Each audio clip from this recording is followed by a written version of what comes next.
मित्रों नमस्कार। Third eye and soul YouTube channel से मैं प्रोफेसर अरविंद नाथ तिवारी बोल रहा हूं। आप मित्रों का इस चैनल पर हार्दिक अभिनंदन और स्वागत है। मित्रों, आज का जो विषय लेकर के आया हूं वह स्वास्थ्य संबंधित विषय है। अगर कोई व्यक्ति काफी गंभीर रूप से बीमार रहता है या शत्रु से परेशान रहता है या शोक से, किसी प्रकार के शोक से परेशान रहता है, अर्थात रोग, शोक और शत्रु तीन का समन करना अगर चाह रहे हैं तो आप इस विधि को अपना सकते हैं। मैं जो विधि बतलाने जा रहा हूं वह माँ काली का मंत्र है और इससे रोग, शोक और शत्रु सब का समन होता है। तो अगर मेरे द्वारा बताए गए बात तथ्य आपको अच्छा लगे तो चैनल को सब्सक्राइब, लाइक, कमेंट करना नहीं भूलिएगा। हो सके तो बेल आइकन को भी ऑन कर लीजिएगा कि नेक्स्ट वीडियो आप तक मेरा पहुंच सके। मित्रों, आज के संसार में, भौतिक दुनिया में कोई ऐसा व्यक्ति नहीं कि जिसका शत्रु न हो, और यह भी सत्य है कि रोग से परेशान ना हो और शोक से भी परेशान ना हो।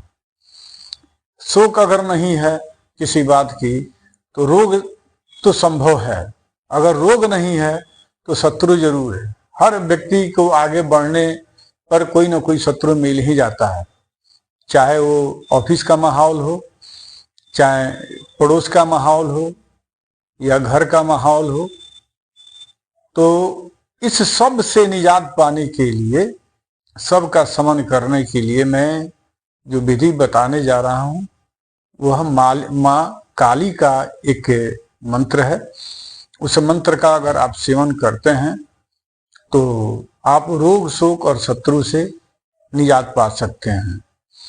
इसमें ऐसा है कि ये विधान तो इतना खतरनाक विधान है, अगर कोई शत्रु आपका जान लेने पर उतारू है, और इसकी विधि जो है उसमें एक ऐसी विधि है कि अगर आप कर दें तो शत्रु का काम तमाम, शत्रु फिर जिंदा नहीं रह सकता है। लेकिन शत्रु भी मनुष्य है, शत्रु भी आदमी है, और उस तरह की शत्रुता अगर नहीं करता है, केवल विरोध है, प्रतिद्वंदिता है, फिर भी आपको नुकसान पहुंचा रहा है, तो एक जो विधि बता रहा हूं उस विधि से उस व्यक्ति का समन हो सकता है, उसका विचार बदल सकता है आपके प्रति। और इसमें सिर्फ माँ काली की आराधना के समय संकल्प लेकर के पूजा करने जब आप बैठें तो इस बात को रखना है कि फलाना आदमी या फलाना रोग या फलाना शोक से मैं काफी परेशान हूं और मैं पीड़ित हूं, हे माँ इसका आप निदान करें। यही इसकी विधि है और आप उसका अनुष्ठान भी कर सकते हैं। संकल्प लेकर के जाप कीजिए, और नवरात्र में, चैत्र नवरात्र में या गुप्त नवरात्र में भी इसकी साधना आप कर सकते हैं विधिवत। तो चलिए मैं मंत्र को बताता हूं कि मंत्र क्या है। मंत्र है आपको, आप गायत्री मंत्र जानते हैं। गायत्री मंत्र सारे महामंत्रों में सर्वश्रेष्ठ मंत्र माना गया है। तो पूरा गायत्री मंत्र पढ़ें।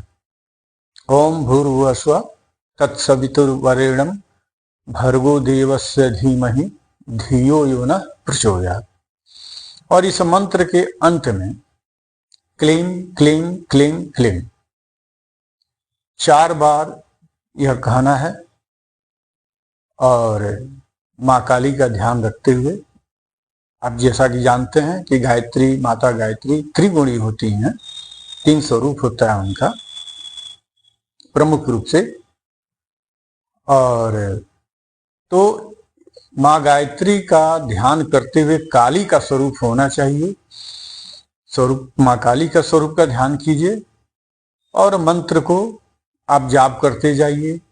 मंत्र के दौरान ध्यान आपको यहाँ कंठ चक्र पर ध्यान करनी है। मंत्र जाप कीजिए और कंठ पर ध्यान आपकी लगनी चाहिए।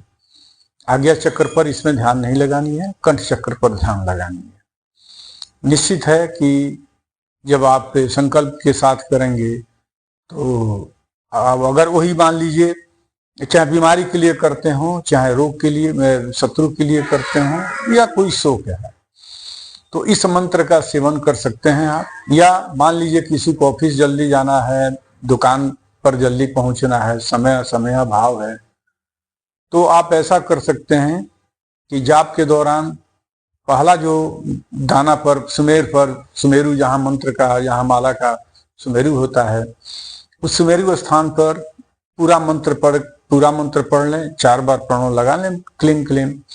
और उसके बाद फिर जब नेक्स्ट दाना जब आवे, दाना पर जो है आप ओम भूर्भुवः स्वः क्लीम क्लीम क्लीम क्लीम 4 बार बोलनी है। और फिर जैसे ही माला का अंतिम स्मेरनु जब आवे तो वहां पूरा मंत्र, गायत्री मंत्र पढ़ करके अर्थात ओम भूर्भुवः स्वः तत्सवितुर्वरेण्यं भर्गो देवस्य धीमहि धियो यो नः प्रचोदयात् क्लीम क्लीम क्लीम, अर्थात शुरू भी करना है इसी तरह से और अंत भी करना है। तो आप ऐसा कर सकते हैं। आप विश्वास मानिए, शरीर में कहीं भी दर्द है, कोई रोग शोक है, शत्रु है, उपद्रव है, जो भी है, सब का माँ काली समन करती हैं। तो उम्मीद है कि अगर आपको मेरे द्वारा बताए गए बात अच्छा लगा हो तो चैनल को सब्सक्राइब, लाइक, कमेंट करना नहीं भूलिएगा। हो सके तो शेयर भी कीजिए कि दूसरा व्यक्ति इससे लाभ उठावे। चलिए, आप सबको ढेर सारा स्नेह और आशीर्वाद। आप सबसे विदा लेते हुए, जय माँ गायत्री, हर हर महादेव, जय बजरंगबली।